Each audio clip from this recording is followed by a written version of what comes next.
So, is this the end of faceless AI YouTube channels? Starting July 15th, YouTube is rolling out a new policy, and yeah, it's got a lot of creators freaking out. Some are calling it the death of AI content.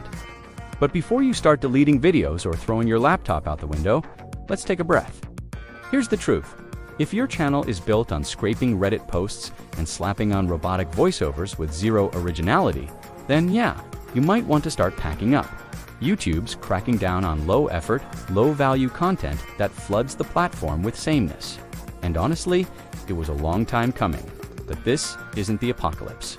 It's a reset, a wake-up call. And the good news, you can absolutely still win. In fact, if you play this right, your AI-powered channel could grow even faster under the new rules. Here's how. 1. Build a faceless character. Give your channel a digital personality.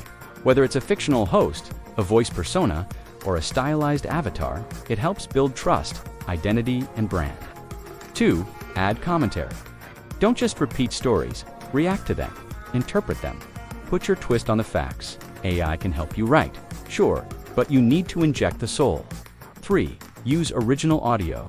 Stop recycling the same 3 AI voices everyone's using. Use tools to shape a unique voice. Make your content sound different from the rest, your audience can tell the difference. And let's clear something up. YouTube isn't banning AI, they're banning lazy. Big difference.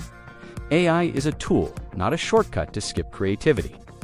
The channels that survive and thrive will be the ones using AI to amplify human ideas, not replace them. So yeah, the policy is real, but so is the opportunity. Use it as a chance to level up your content, not as an excuse to quit. Thank you for watching, and make sure to like and subscribe for more updates.